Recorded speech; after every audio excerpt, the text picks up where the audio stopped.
Hello, my friends, and welcome to episode 220 of the Kiss Army Nation podcast. I'm your host, Pasquale Vari.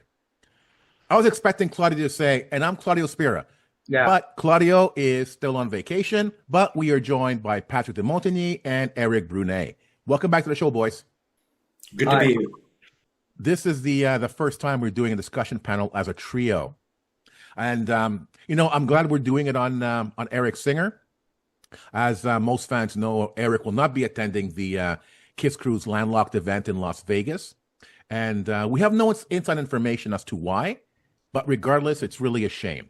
It's a shame because he has done so much for Kiss, and he deserves to be there as much as any other member of the band, past or present. So we thought it'd be fitting to pay Mr. Singer a little tribute. It's the least we can do as Kiss fans.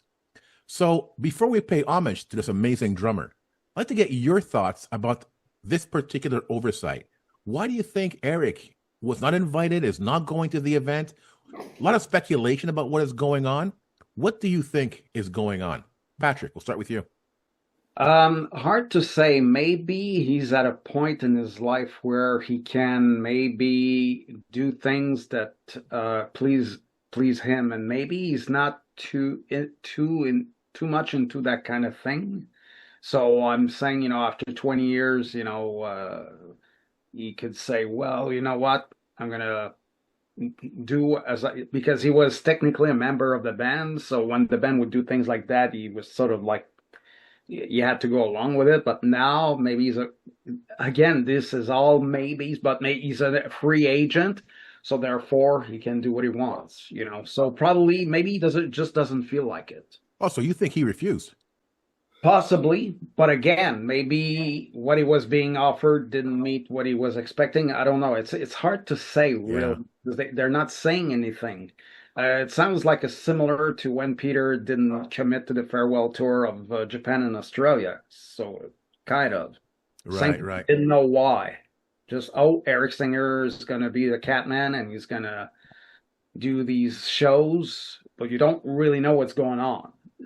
We'll probably find out sooner or later. Yeah. That Japan tour without Peter, did Peter make any kind of announcement for that? I think a few days after Kiss announced that Eric Singer would be drumming for those shows, without any explanation, Peter said it's unfortunate that Gene and Paul choose to terminate their association with me for those shows, something like that. Right. But didn't say, well, this and that. So I think it could be something similar. Who knows? Okay. Eric, what are your thoughts? Well, my thoughts is they should have been more transparent about what's going on, because there's been a whole bunch of hypothesizing on different message boards for weeks now. Is he going to be there? Is he not going to be there? But the thing you have to remember is that essentially Eric Singer always fulfilled the role of hired gun. He was even in a documentary called Hired Gun, and he's one of the best at what he does, which is basically coming in and performing and, assuming roles when he's needed. So, maybe at this point, like Pat alluded to, he's got enough money and he's had a good career and stuff. And also, like a lot of fans too, maybe he assumed that show in December of 2023 was the end, and he was content with having it being the end. Because, a lot of fans, I think are happy with that being the end. They didn't assume that there'd be anything else going forward apart from the avatars.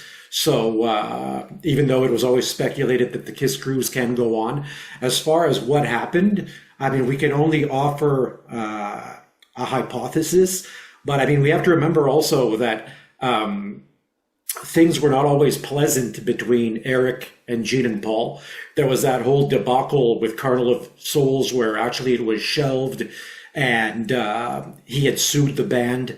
And then it's rumored that he leaked the advance promo of Carnival of Souls. And he's such a highly skilled drummer. Not only did he have to step into the shoes of Peter Criss when he joined in 2001, he had to step into the shoes of Eric Carr under very difficult circumstances as well.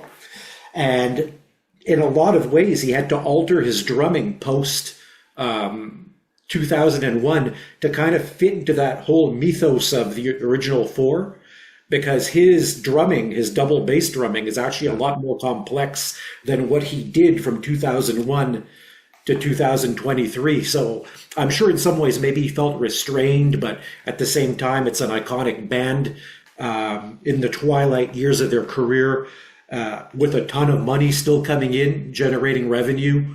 So, I figure like a lot of us, for him it was a job, and maybe he just figured the job was over 2023, added in with, different stresses. I mean, we've heard from different sources that Gene and Paul are not the easiest people to deal with.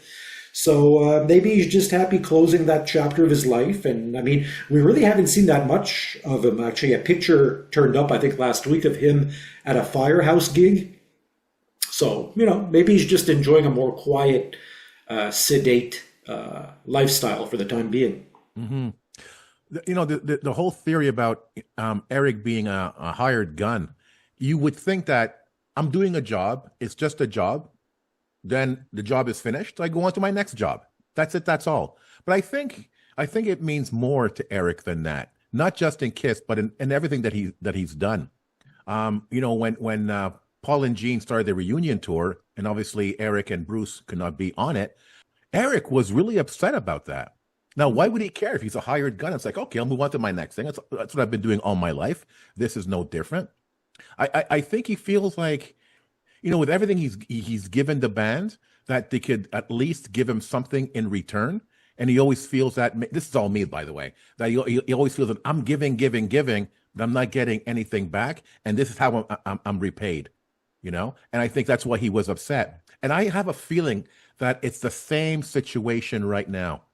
I've talked to several people, and, I take things with a grain of salt, but I talked to one particular person, and he told me that he knows that Eric is upset about not being invited to this event. I talked to somebody else who said there's also a strong possibility that Pop House now owns all of the rights to Kiss. So doesn't that mean that Kiss really can't play as a group, as a 4-member group called Kiss, because Pop House has the rights to that? So is it maybe intentional that it's only Paul, Gene, and Tommy without Eric? Because if Eric was there, it would be Kiss. With Tommy, just Tommy there, it's Paul and Gene, Tommy, and a guest. They're not going as Kiss. What threw that theory under the bus was the latest announcement. Kiss is playing an acoustic set. Kiss is playing. So I'm not so sure about that theory. If Eric was there, fans would want Paul, Gene, Eric, and Bruce to play. Imagine that, doing revenge era material. Wow. Is that possible? Would Pop House allow that? Is it allowed to be done?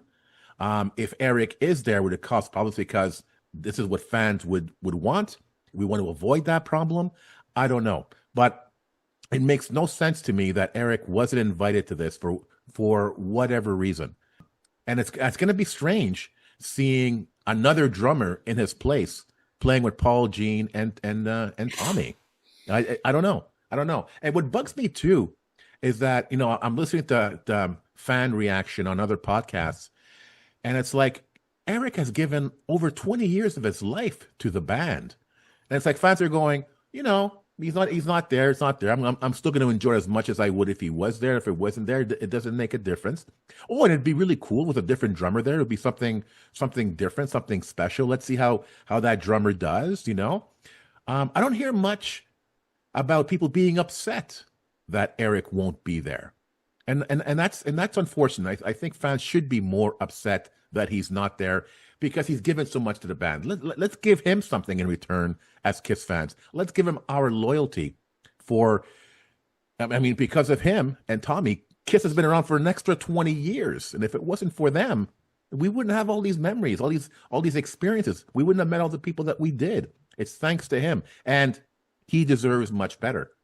I just have an opinion on what you said. My feeling, is that members aside, or apart from the original likenesses of Kiss, like that Bruce and Eric Singer are not really part of that whole pop house thing.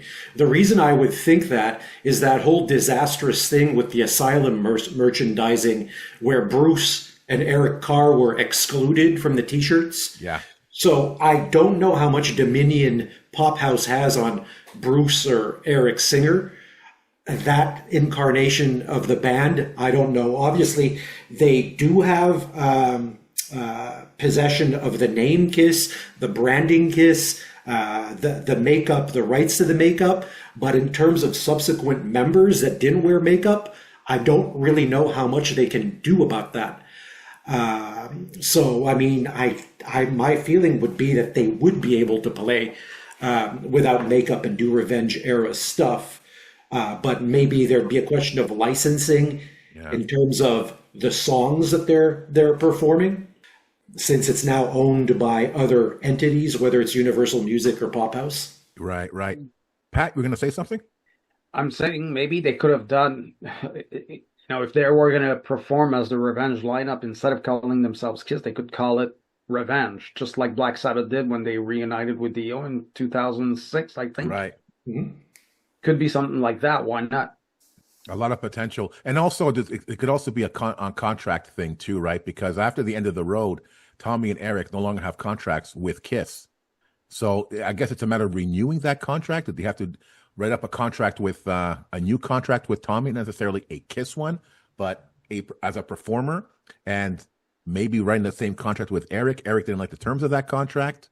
There's so much speculation on this. I don't know. But having said all of that, it's really a shame that he's not there. And if I was somebody who was going, which I can't make, but if I was somebody who was going, I would hesitate going, knowing that Eric Singer is not there, because he's been a part of the band for so long, and and then when we're there's always that white elephant in the room. Why isn't Eric here? What's going on behind the scenes here? He should be here. Here we are enjoying ourselves, and Eric is somewhere out there knowing that this is happening, and he's not there. Imagine how he's feeling about all that.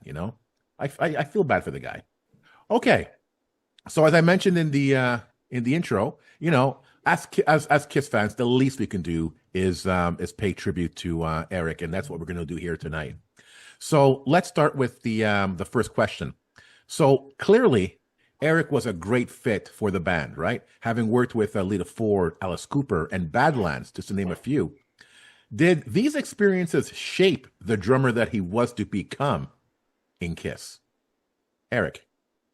Well, I think so. I mean, I'm not that familiar with his work with Lita Ford, to be honest with you, but prior to Kiss, he was in Black Sabbath, and he was also in Badlands.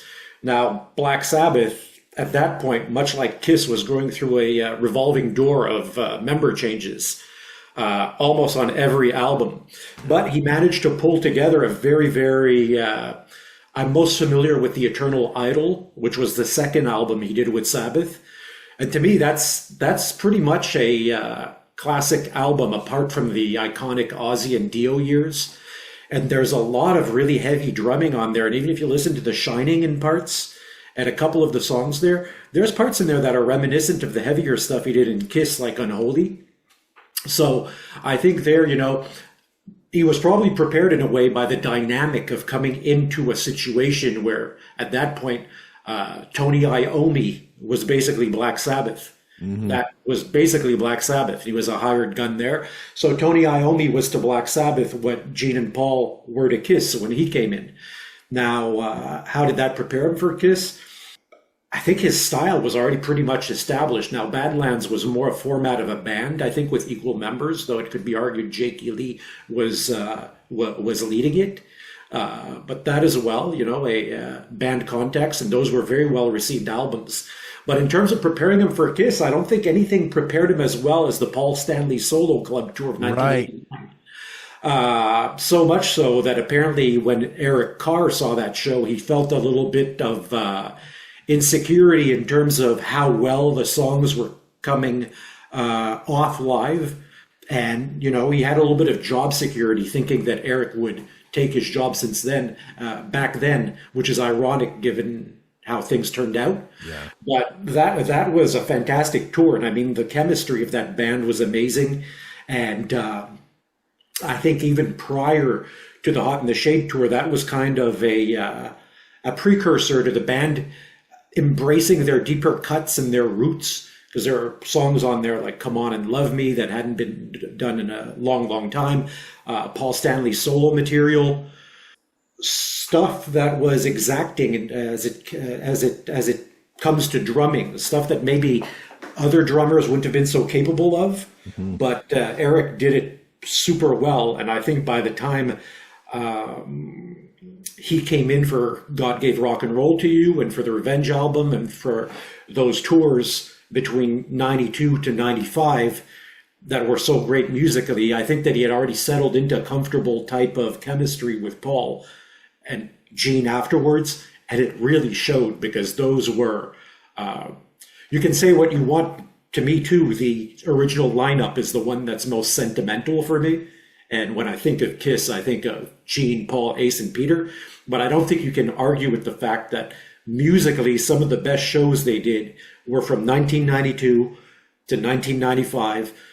Whether it was like the Nashville, Tennessee thing in 1994 on the Barge, or the Foundations Forum, where they actually dug deep and did Take Me and Going Blind. And then they went to South America in 1994 and did like 2-hour plus shows that were just absolutely mind-blowing. And then the same thing in Australia and Japan in 95. So, you know, he was primed and ready to go in there, and he did a fantastic job. I mean, you listen to those, even on Alive 3, that version of War Machine and stuff, and the band was a machine at that point. Nice, nice. Patrick, what do you think? Well, I think Eric Singer, in a real way, he had a lot of experience before he joined Kiss, pretty much like Peter and Eric Carr, by the way, which is ironic. Having said that, I think Eric Singer had experience dealing with professional bands, because like Eric, I'm not saying he didn't deal with professionals, but he was all unknown people. Whereas he goes into Sabbath, if you can call it Black Sabbath, but still he's playing with the big guns now. Lita Ford kind of like had a career too. So I think he was ready by the time he was chosen for the Paul Stanley tour. And I think even if Eric Carr hadn't died, I firmly believe that he wouldn't have been in Kiss much longer. So I think Eric Singer would have ended up being the drummer. And I can't help, even though I was sad for Eric Carr and I'm always a fan, I can't help but think that Eric Singer brought new energy into the band the very same way that Eric Carr did a decade earlier. Because there was a feeling, even though it wasn't his fault, but the Kiss was like, you could tell they lacked focus. But for some reason, when they decided to do Revenge and go the heavier route, and Gene got back to Kiss, forgot all about his project, you could tell that, okay, he's focused. Here's a band that's clearly focused. And I think Eric, even though he was probably on salary, was pretty much like a band member, considered a band member. He was, more than a hired gun. So probably that's why he was so upset when the reunion happened. It was like, okay, I'd found my place, and boom, Right. Here we go. But there's no denying that I'm one of the few fans that prefers the Revenge tour to the Hot in the Shade tour. I mean, Hot in the Shade was fantastic, don't get me wrong, but for some reason I connect more with Revenge, and I think part of that was, they were heavier, but also Eric brought this new energy. When I think of Eric Singer, I think of the blonde drummer with the hair here. And Right. Okay. Very quickly, I just wanted to touch on something Patrick said, and I always had to ask myself, because when Kiss did the convention tour in Los Angeles, it was Eric Singer who said, let's have Peter Criss up there, And I always wondered, if in hindsight he said, what did I do? I tried to do a good thing. And because of the reaction and stuff, it came back and it bit me and it costed me my job. And then to add insult to injury, they shelved the Carnival of Souls album, which musically was a fantastic album. I mean, it's sure there's grunge elements in there, and it's not the Kiss that we grew up with, but neither is The Elder, and I mean, neither is Unmasked really when you think about it. So I mean, they changed with the times, but I mean, musically, it's a fantastic album. And I mean, if you think that Bruce Kulick's playing on Revenge is awesome, it's equally, if not better, on Carnival of Souls. He's insane some of the stuff he did. For me, Eric Singer, it's the resume that he came into the band with. It's like you read his resume, it's like, oh my God, this guy's perfect for the band. Like Patrick was saying, he's done so much. He's so versatile, so flexible. It would be perfect for Kiss because some previous members, it's like this is the way they are, this is the way they play. They show very, very little flexibility, and it just doesn't work with Paul and Gene. And they needed someone like Eric. So Eric really came at the right time, And look at his resume, having worked with Lita. He balances that technical drumming with radio-friendly hooks, which is something that Kiss does. With Alice Cooper, the full-scale theatrical rock show, he's done that. With Badlands, bluesy-based rock songs, So he's the full package. And then when Eric came into the band, for Revenge, it was such a kick in the butt for that band. And listen, I'm not a musician. I've never played in a band before, but isn't the drummer the heart of the band? Mm-hmm. Isn't the drummer that moves the band forward? Oh, yeah. Right? And look what Eric did. Look what Eric did for Kiss and Revenge. That wasn't the case at the reunion because basically he had to play a part. And in my opinion, that was unfortunate. And like you, Pat, I loved the Revenge era. I thought this is what Kiss should have been for so long. And with all this chasing trends and chasing bands and trying to be with other bands, they were finally themselves. And it was incredible. And I remember, where's this thing going to go? And then it was suddenly over. They had the reunion tour. And I was so disappointed. I'm one of the few with the reunion tour. Yes, I was glad I went and all that. But, oh, man, that I really, to this day, that is one of my favorite lineups and my favorite eras of the band. And that's a huge, huge tribute to Eric Singer. All right. So then when Eric joined Kiss in 1991, he had the intense pressure of stepping into a role previously occupied by Peter Criss and Eric Carr. We've talked about that already. But many say that he joined Kiss at the perfect moment, right? Revenge was one of Eric's most outstanding moments. How did Eric impact the heavier direction of the band when he joined? Patrick. I think, as I mentioned earlier, because of this newfound energy that the band had, I think, I'm not a drummer, by the way, so I'm going to say this with with some sort of a reserve. I hear a more technical drummer, someone who was more perfect with the timing and everything. Eric Carr was like a machine, no doubt about it. I listened to the Creatures raw. It's amazing what he did, but I think Eric Singer is more technical. His timing, I always hear, and so tight that it impacts on the band. You listen, like you mentioned, you listen to like three. It doesn't matter if it's really live or not, but it's those guys playing, and you go, my God! Even the older songs, I've never heard them being played this way. Not too many fills. He just does it perfectly. So I think it pushed Kiss to be, again, in a very real way with Eric Carr, it pushed them to be a heavier band. And Eric Singer was the guy to do it. Pat, let me ask you this. Could Revenge have happened without Eric Singer? I think they were already in the process of wanting to do something a little meaner than the previous records. However, if Eric Carr would have been there and he would have recorded the album, it would have been a bit different. How different, that I can't prove, but it would have been a little different, although Kiss wanted to go the heavy route, but the sound wouldn't have been the same. The drumming, who knows what Eric Carr would have brought. He would have brought something else. He was competent enough, and maybe he would have felt re-energized himself, saying, oh, I like this, I like going this way. But the Revenge that we know has Eric Singer all over it. Yeah. Eric, what do you think? Well, I think he came in exactly at at the right time because I mean, when you think of 1991, it's like basically the music scene as we knew it in high school was collapsing on itself. Basically, hair metal was on the way out. You know, you had Guns N' Roses that had come out in '87 with Appetite for Destruction as this, really street type band with like that really street gutter image.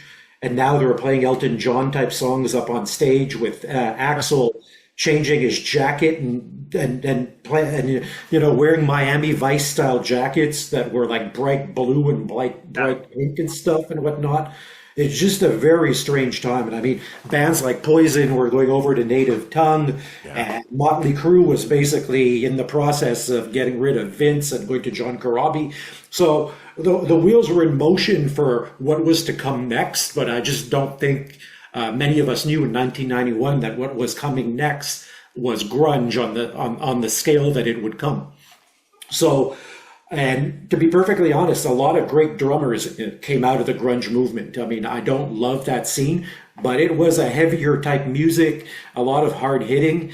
And I'm not saying that Eric was a grunge drummer at all. He was an amazing technical drummer. So much so that even though I'm a guitar player, when Eric Singer's All Access to Drumming video came out, I went and bought it just so I could watch him drum and try to pick up on what he was doing.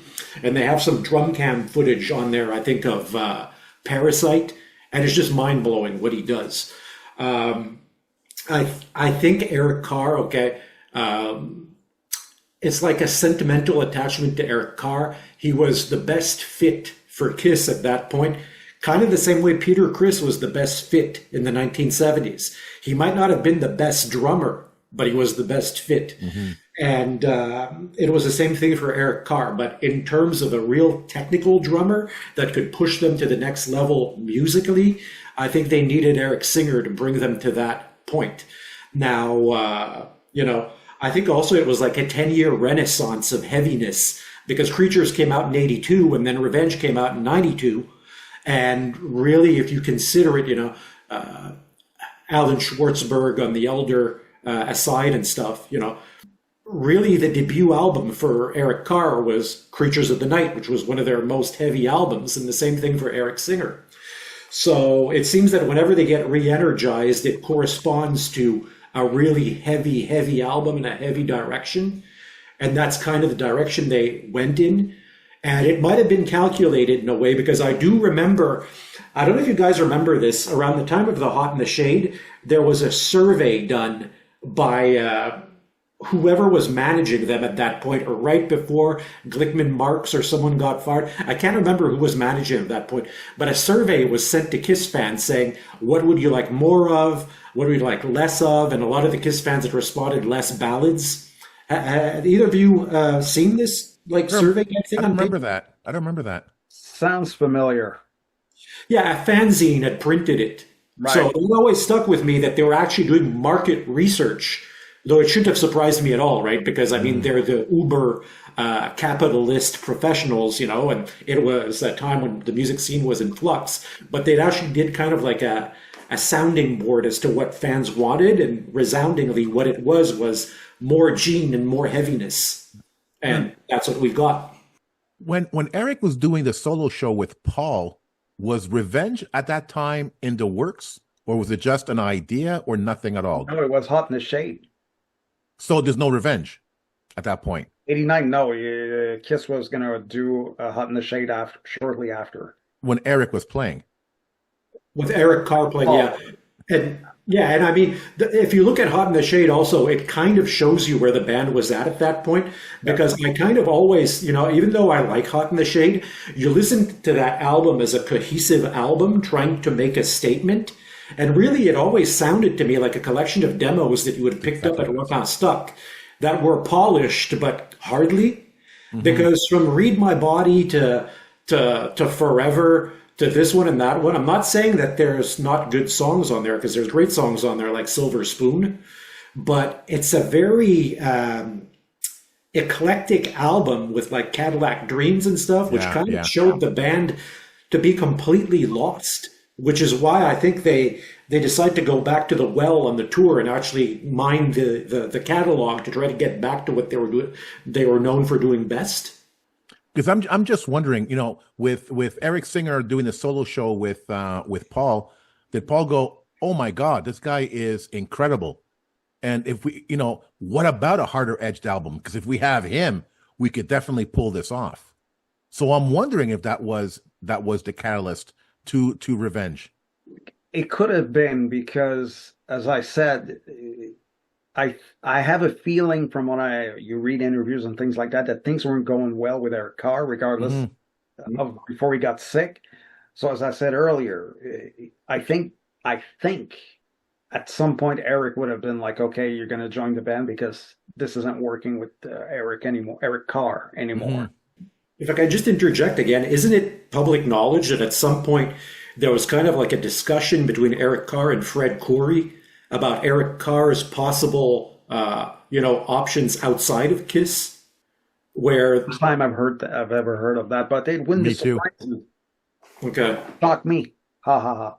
But no, but seriously, because you could tell that Eric at some point didn't look too happy. Eric Carr, didn't look that happy to begin with, so it's like maybe it had run its course and it was time for something new. Yeah. Again, I'm not very familiar with the exact timelines in that era, but I think that show might have been the catalyst to, it's like, hey, wait a minute, the potential of what we can do with this guy, with Eric Singer. Let's do something. Let's do something heavier, because that wasn't the direction of Hot in the Shade. Hot in the Shade was almost nostalgic. They try to recreate the classic sounds of 70s Kiss. Exactly. Hence why they used the demos, right, to make it sound more raw and more 70s. And even their concert where they mixed the 80s stuff with the 70s stuff. That's why I love that show so much. It's like it brought back all the classics on stage again in the 80s, in the late 80s. It was fantastic. So I'd be surprised that they didn't continue in that vein, but then they took a whole different direction from there and become so successful. I don't believe that was going to be their next album. I think Paul had an epiphany and said, "Oh, wait a minute, with this guy, we could do something else. We could really take the band in a different direction." I don't know. I'm not sure, but I think that could be the case. And again, that's why I asked you the question before. Could this have happened without Eric Singer? I'm not so sure. The thing is, Pasquale, too, you're giving Paul a little bit too much credit, perhaps, because at some point, Gene had to go see that band, the Paul Stanley solo tour. Gene went to see that band without question. And it's been documented that between 91, 92, and going on to Carnival of Souls, it was really Gene that was pushing for the heavier direction. Where, I don't know if you've heard this, but he told the producer that he wanted something more like Smashing Pumpkins, though he referred to Billy Corgan as that bald guy, because I don't even think he knew what Billy Corgan's name was at that point. So Gene was the one really pushing for the harder direction that came to fruition on Carnival of Souls. And Paul was not that much on board with the direction of Carnival of Souls. But if you take away Revenge and you focus on Carnival of Souls, could they have done Carnival of Souls with Eric Carr? I think absolutely not. Right. I don't think that his style would have lent itself to that at all. No, I do remember that it was Gene that really wanted Carnival of Souls and Paul didn't. I do know that.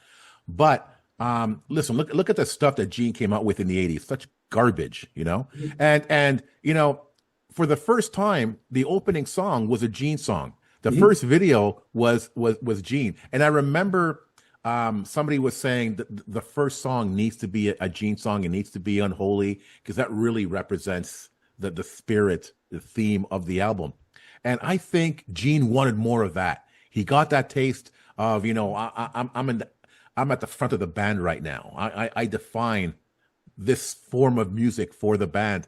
And that's what he did. Was it Hate?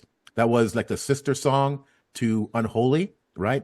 So it makes sense that he would want something even harder, because that's something that he's comfortable doing. And, between Gene and Paul, Gene felt more, his music on Carnival sounded more natural than Paul's. Paul sounded so forced. Arguably, Revenge and Carnival of the Souls were the first albums in a very long time Yeah, where Gene's songs were stronger than Paul's songs. exactly. Exactly. So he knew his strength. Yeah. It's that kind of music, Yeah. and he wanted more of that. So for sure, he pushed for Carnival. But I'm not so sure he pushed for Revenge. I think Revenge happened, and it's like, oh, I like this. I want Mhm. more of this. Yeah. And again, thanks to Eric Singer, and Eric Singer made Carnival of Souls work as well. That was a good album. It wasn't necessarily a Kiss album, but I when I'm in the mood, man, I love putting on that record. I really People do. always have a tendency to look down on those albums, but I mean, it's not a Motley Crue album either. But if you listen to the self-titled Motley Crue album, the dimension that Karabi's guitar brought when mixed with Mick Mars's guitar, there was a thickness there and a groove that they never had before, and they never duplicated again. Yeah. So I mean, it's easy to say, well, they sold out and they went grunge and it was crap and it was this and that. But with the benefit of hindsight, kind of like now, a lot of people are kind of like saying, that Elder was a misunderstood gem at the time that it came out. Maybe I'm exaggerating a bit, but I always felt that way anyway. But a lot of people are going back to Carnival of Souls and they're saying, wow, man, musically, what an underrated album that was. Well, that's the thing, right? I mean, these records stand the test of time. And after all these years, people are going back to it and enjoying it. These are not albums, the Elder or Carnival's albums, that are forgotten in the catalog. It's in the forefront for fans. That says something about those records. Okay, so the next question. So after the farewell tour, Eric returned to the band in full makeup. Now he has to adapt in order to maintain the legacy of the band. Now, do you feel he did a good job of honoring the Kiss drumming style? And do you think he brought in his own personality to the kit? Eric, we'll start with you.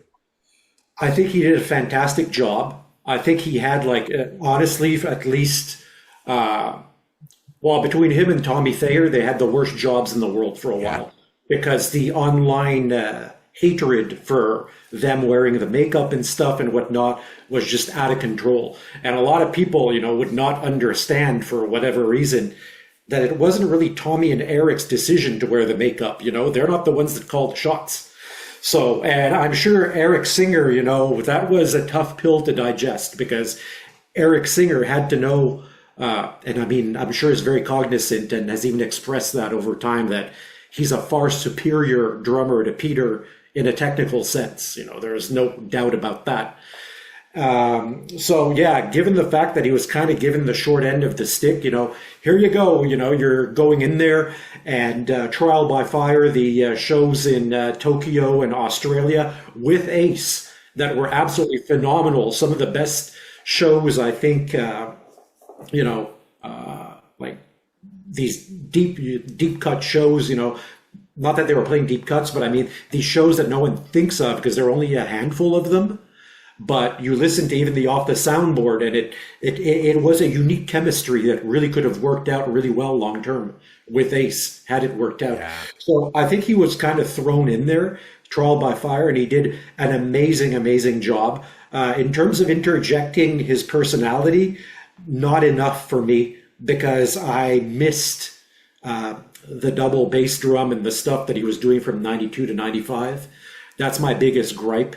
That's also something I think, sometimes, that at the end he might have been a bit bored, because he was used to doing all this technical stuff, and in 92 to 95 he's doing all this technical stuff, and now it's been, by 2023, it had been over 20 years of essentially playing the same songs, because yes, they did do two albums.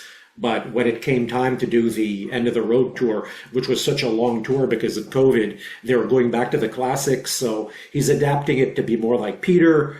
And then to make matters even worse, they do that thing with the piano where he's mimicking the piano, and they come out at the end and I totally get it. It was like a nostalgic thing to recall the Paul Lynde special. But, at some point he had to say, well, it's cool that they're kind of hearkening back to the past and they're paying tribute to Peter in this way with all these things and stuff. But I've been in the band now 4 times longer than Peter was. So why, are they not just celebrating me and what I've brought to the band? It had to be hard to digest. Okay. Patrick, what do you think? Well, anyone that knows me knows I've never agreed with the makeup issue. Now, I'm with Eric. I know it's not their job. So I never, for the record, been online saying spread any hatred towards Eric and Tommy because of the makeup. I was like, I have zero problem with them being in the band. But them wearing the makeup, that's another story. But all that pushed aside, Eric was offered a job. He could have said no, but at the same time, how can you say no when you get a salary that is probably, pretty good? And that's what he does for a living, drumming. So I think he did a good job under those circumstances. I believe he could have, probably by the time he got in the band on the farewell tour, probably Gene and Paul went, wait a minute, maybe we don't want to end this. This feels good. And I kind of understand, but they could have said, okay, we're going to do the farewell tour and then give it some time and then come back, but with something else, not necessarily new makeup, but something else. And yes, Kiss can continue in another form. But I think that being said, Eric could have, like Eric says, he wasn't able to use all his skills. Because yes, the drumming was toned down, but I think he was able, he cannot help himself but do a little bit of what he does. And I think in that sense, he was able to do a good job on both albums. So he brought something. He brought something for sure. The only thing that's unfortunate, the other issue I have with the makeup is that he had to do it honoring someone else. Whereas on Revenge, here's this blonde demon going, wow, this is amazing. So, but yeah, he did a good job. Who else? I prefer, at the same time I prefer it was him than somebody else, like an unknown. So, and he was able to bring his own signature. And I'm one of the very few that loves Monster, the album. Mm-hmm. And he contributed to that as well. I think he has one songwriting credit, I think. Yeah. I remember when Eric first put on the makeup, I thought he looked horrible in that makeup. It evolved afterwards, but when he first put it on, I was like, oh my God. It was only after Tommy put on the makeup, I go, oh my God, that looks really cool. And that's when for me it clicked. That's when I got it, And I realized how popular Ace is and was in the band, and that fans have a deep love for him. So that's why there was more hate for Tommy than Eric, I feel. Because fans are often saying about Tommy, he is a carbon copy of Ace. He's not being himself. I didn't hear much of that from or about Eric Singer. So before I give my answer, do you guys think that Eric Singer was a carbon copy, or did he bring his own style, his own technique to the playing? Eric? It would be impossible for him to be a carbon copy of Peter because he's a highly schooled musician. There's elements of drumming that Charlie Watts, and people like Peter Criss that come from a jazz swing background where you're either playing a little bit ahead of the beat or behind the beat that actually gives the song a sense of movement if you master that, which is why Charlie Watts followed Keith Richards and not the other way around. That's what gives that whole type of, that whole type of music, the swing and the movement, and that's what makes people want to dance, because it's not metronome-like technical precision. That being said, I'm sure that Eric Singer was capable of doing that type of jazz swing type thing, but I think it was intrinsic to Peter's drumming style, just from what he grew up with in New York and going to see this one and that one, and his affection for Gene Krupa. Mm-hmm. I think being a schooled musician, and I get this a lot also being a guitarist, after a while it's like you kind of have to almost step back a bit because you get so obsessed with being on the beat with the metronome, like, and if you're not on the beat with the metronome, you start thinking, is there something wrong with the metronome? You don't think it's yourself. So yeah, in terms of playing with click tracks and stuff, and I mean, I mean, probably any song in the world, Eric Singer could have played to a click track in perfect time. Could Peter? Mm-hmm. I don't think so. And for that matter, I don't think Eric Carr could have anyway. But like I said, Eric Singer is obviously from that very schooled background where he not only went out and jammed in bands and stuff, but he researched his craft and he educated himself into it. So that's how I feel about that. Yeah. Patrick, do you agree? Yeah, to a certain point, yes. I don't think him. I think Eric Singer and Peter Criss, sorry, didn't have the same influences. So I don't think uh, Eric Singer would have been able to just say, "Okay, I'm going to do exactly what Peter Criss does," and probably that's why he probably didn't get as much heat as Tommy Thayer. But also, like you said, Ace is a very well loved member of the band, and I think that's what people had a hard time digesting. But again, when Eric first got into the makeup, people should be. It's a good thing we forget because there were some horrible things that, even though I didn't agree with the issue, it was like, oh, let's not get carried away here. Yeah. I remember seeing Tommy play as Tommy on the Kiss cruise with Evan and somebody else. I forget who it was. And I remember being blown away by Tommy's playing. Man, you don't get that from seeing him play in Kiss. He could play so much better than what he does in Kiss. But he was, and because he's such a great guitar player, he's able to emulate Ace, as you say, like a carbon copy, like note for note. So that's really a tribute to Tommy that he can do that. And Ace, when he plays, he's all over the place, and Tommy could do that. It's like that's something about his playing. It's incredible. But I agree with you guys with Eric Singer. He had to have brought a bit of himself into the playing, and at the very least, he brought the precision, because every single song, every single night, he played perfectly. I mean, we see videos of Eric playing at a certain time, and then 10 years later, the exact same thing. Not many drummers can claim that. He can. So he did bring something more to the band, even in the reunion tour. I'm not so sure Tommy did, because Tommy was doing his job. But Eric brought so much more to Kiss and Revenge, and he brought so much more to Kiss at the reunion, after the reunion. And again, thank God for Eric, because I couldn't imagine anybody else doing it, and doing it as well as he did, and would they have lasted as long?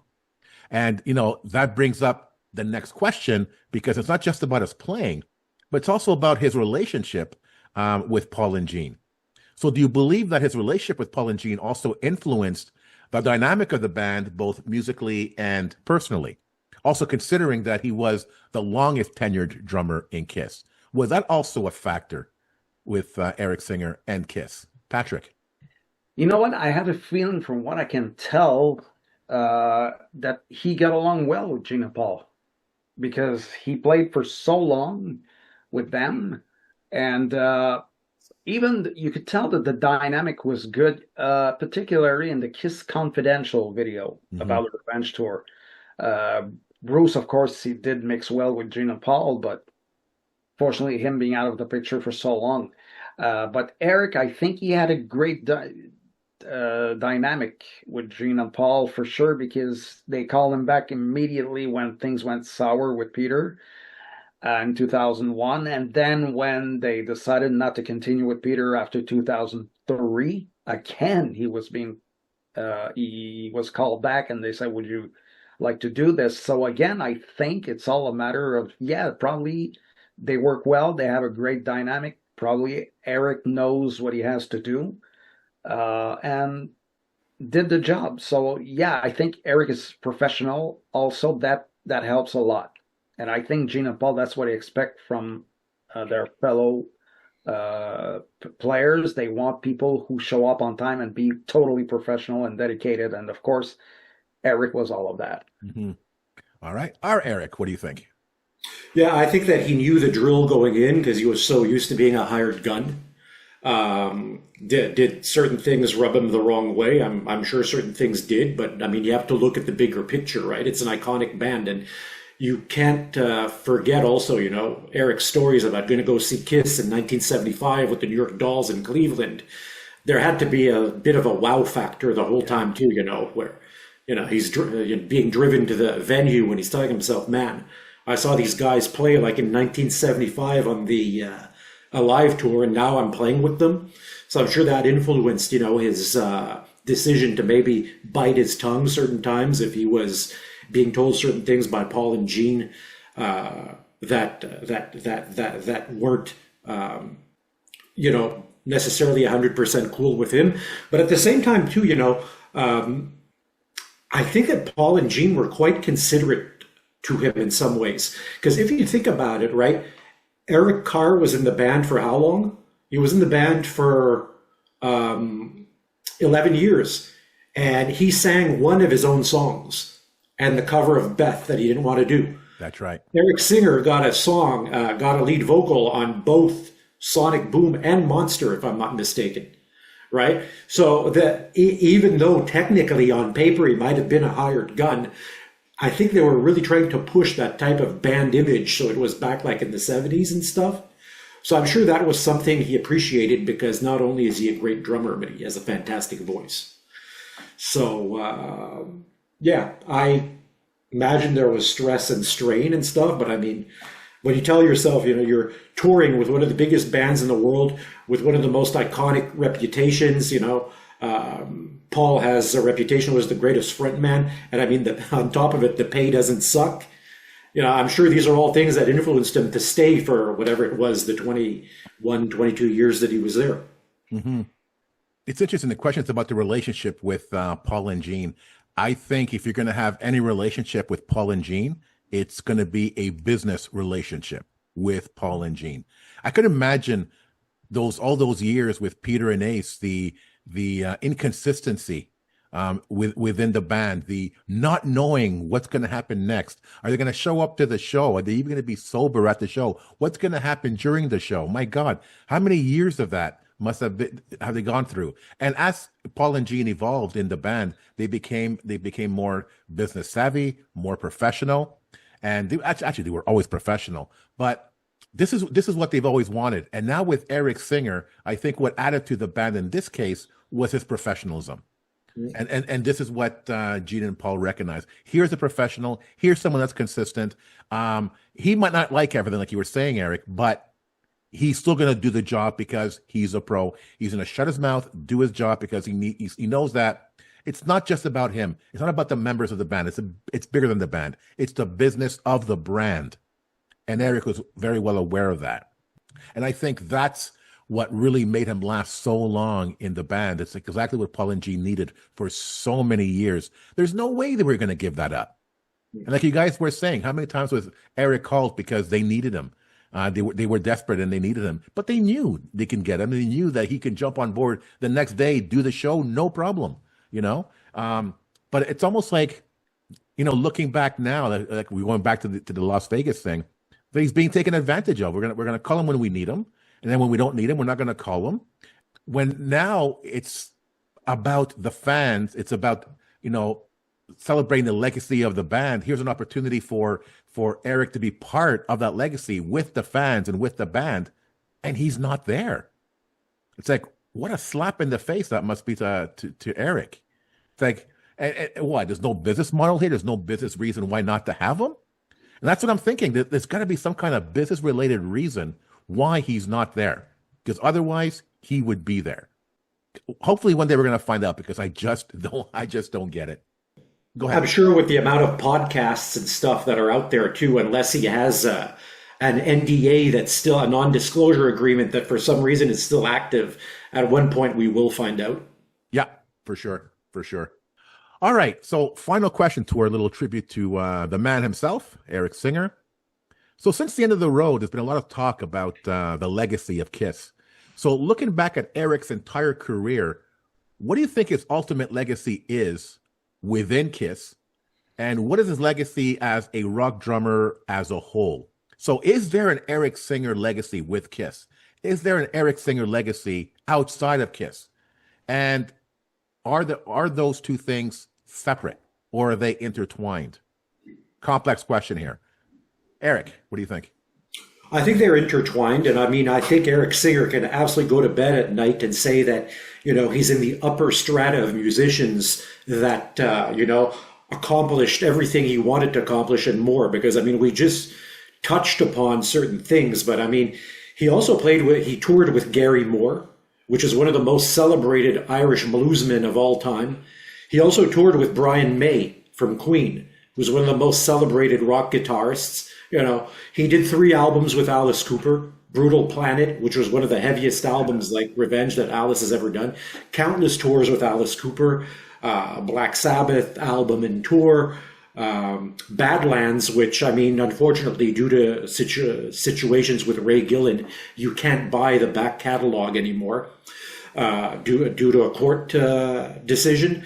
But, I mean, everyone thought that band had amazing things going for them, and he was on the debut album. So ESP, the Eric Singer Project, there was very few times in the last since he did his stint with Sabbath in '85, where he wasn't constantly working with one person or another. And I mean, that's the sign of a respected musician, an accomplished musician, and like you said, reliable, technically skilled to a fault, powerful drummer, obviously to an extent a team player, because we've heard from other people that, getting along with Paul and Gene is not always the easiest thing. I'm thinking of you, Vinnie Vincent, Mark St. John, but and Peter as well, and Ace too, maybe to a lesser extent. So yeah, no, I think he's had a fantastic career, and I mean, I'm sure we'll see him playing again in some group or in some capacity. But if he decided to hang it up completely tomorrow, which would be a sin because he's so talented, he can say that he's in that upper strata of great rock drummers that had a fantastic career. Will he be remembered like that? Among music fans, I think undoubtedly. I mean, the thing is, too, is like, I mean, I posted something on Facebook today about just say no to AI-generated music. Yes, I saw that. Future generations are already losing that appreciation for flesh and blood musicians, because it's like, first of all, everyone has ADHD now. They can't sit down to a concert without filming it or flipping, or they're uploading videos to social media while the concert's in progress because they can't focus on one thing at the same time. So will future generations sit down and say, well, wow, from Black Sabbath to Alice Cooper to Kiss to Brian May, Eric Singer had a fantastic career? If they're just everyday people, probably not. But musicians that actually look into his career will say, man, this guy was, friggin' amazing. Just the same way you'd look at a Jakey Lee or a Randy Rhoads or Eddie Van Halen, I think drums is the easiest, maybe the easiest instrument to play, but the hardest one to play well. Because anyone can sit there and bang the hell out of a drum set, but to do it well and to do it with flair where it actually sounds musical and you actually would want to listen to a drum solo. And there's a lot of jazz musicians that do super extended solos and stuff, but they're so good you just want to listen to it. That takes a lot of talent, and Eric Singer had that talent, has that talent. Yeah. Patrick, your thoughts? I think Eric pretty much said it all. Yes, he had a fantastic career, has no one to envy because he played, like I said, in the big leagues. Even though Black Sabbath was only Tony Iommi, we're talking about the master of riffs here. So, he can sit down and say, wow, I played with great people. And he even played with the original Kiss, because when they did Unplugged, 4 guys were there plus Bruce. So it's like, wow, what a trip. Lita Ford again. I think his most notorious work outside of Kiss probably is Alice Cooper. And I remember seeing him the first time I saw him was with Alice Cooper when they did the Operation Rock and Roll with Judas Priest. And I saw him and I was like, okay, I knew he had played on God Gave Rock and Roll to You. So I think between recording with Kiss, he was also doing the Alice Cooper tour, not knowing exactly if he was going to be in Kiss for long term. So, but yeah, his professionalism, I think, is what people will remember most. Even when people were giving him the heat for wearing Peter's makeup, I think he handled it well, to be honest with you. I don't know if I would have handled it this well. Yeah. So again, he's a professional, even in interviews and things like that. So no question about it. Yes, he did have a great career. Mm-hmm. You know, with the end of the tour, fans got upset that, Kiss didn't pay homage to a lot of the people that got them up on that stage. And I think and I hope that fans remember that feeling and that emotion they had on that final night, because I hope that at least Kiss fans will remember Eric Singer in the band and what he's brought to Kiss, even if outsiders don't, that he is part of the Kiss legacy. And, whatever awards Kiss are going to get, are going to get, it should be with every member of the band, because without those members, Kiss wouldn't be here 50 years. And people are always celebrating, oh, Kiss 50 years this, Kiss 50 years that. Well, it wasn't for him. It wasn't for Tommy and everybody else. Those 50 years would never have existed. There's so much we would have missed out on. I think Kiss fans are going to remember the legacy of Eric Singer in the band. I hope music fans are going to remember the legacy of Eric Singer outside of the band with everything else that he's done. I don't know about that one. I don't know about that one. He's done so much, a little bit here, a little bit here, a little bit there, but he's been everywhere. And our people are going to remember that. You're going to see a few people remember Alice, a few people with Lita, a few people with Black Sabbath. But are they going to remember, what Eric has done for all of these bands? I don't know that how much he's going to be remembered outside of Kiss fans. And that would be unfortunate, because Kiss fans like us, we also know what he's done outside of Kiss. And we know the talent that he has. And we're in awe of everything that he's experienced. And you guys are right. He's going to lay back and say, you know what? Wow, I did all of this. I accomplished so much. I just hope that others, music fans, Kiss fans, the music world out there remembers Eric Singer, not just what he brought to Kiss, but what he's brought to the music world. He's my God, he's part of the DNA of so many bands out there, that so many albums that wouldn't be out if it wasn't for him. Concerts, tours that wouldn't be out if it wasn't for him. Imagine Thanos came and snapped his fingers and Eric Singer was gone. It would be a huge, huge change to the music industry. And that says a lot about his talent, his commitment to Kiss and to music and to his drumming. So, this is a true tribute to a real professional, a real musician, a person with a passion, an amazing talent who gives back to the fans. And I just hope that Kiss fans, music fans, give back to him. All right, guys. So listen, this was a lot of fun, and I hope I hope Eric Singer sees this, because we love you, Eric, and a lot of Kiss fans out there love you and recognize what you've done for the band, and whether or not he's going to be at this Las Vegas event or not. I don't think fans are going to forget what he's done for the band, and I think fans at the event are going to miss him not being there. There's something missing about this event, and that thing missing is Eric Singer. So it's really unfortunate that Claudio couldn't be here. It's unfortunate that Rob couldn't be here. He's a huge Eric Singer fan. It would have been interesting to see what he had to say about all of this. But with the trio that we are tonight, this was a lot of fun, a lot of back and forth, which I liked, and a lot of things about Eric myself that I didn't know with our Eric. So also very informative. So once again, guys, thank you so much for being on the show. That was fun. Any final thoughts before we go, Eric? Basically, I've met Eric Singer probably 3 or 4 times, twice in Detroit, and I think one in Montreal, one somewhere else, and always a super cool guy, always very nice. He signed Drumhead for me. You have to remember that Pat touched upon it, but the whole time he was in Kiss, he was also moonlighting with Alice Cooper. So he was in Kiss, but I had actually gone up to Ottawa once to see him play a smaller venue with Alice Cooper and Lansdowne Park. I can't even remember what it was, but the stage was so low, I was eye level to everyone on stage, and that was super cool. And I mean, I just think it's kind of like one of those things. We were all swept up in the whole mystique of the music scene from say 1980 to 1992, 1993 when we were in high school. And there's a lot of things, we'd look at Motley Crue and Tommy Lee and say, well, they're most known for the antics and the stupidity and stuff and all that stuff and whatnot. But now you look at it and you say, oh, holy cow, Tommy Lee was a really good drummer, behind all the antics and everything. Yeah. It's a fantastic drummer.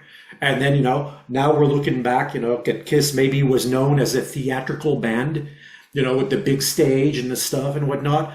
But when you have musicians like Bruce Kulick and Eric Singer in that band, it's more than a theatrical band. You've got a really high functioning unit there of great musicians, and they delivered fantastic shows night after night. And I think that's the legacy. Everyone that paid a ticket for the Revenge tour or the End of the Road tour and said, you know what, I really got more than my money's worth. That was fantastic on every level. So yeah. Pat, final thought. Again, I will always appreciate the newfound energy brought to Revenge, and I believe he made the Revenge era very special. And for that, I might go and listen to Revenge or watch the 1992 DVD of Kissology. Nice. So, Kiss Army, let us know what you think of Eric Singer and what he's brought to the legacy of Kiss. So we hope that you enjoyed this episode. And if you have any questions, comments, or ideas, please send them to talktome@kissarmynationpodcast.com. Till the next time, remember, never stop rocking. Take care, everyone.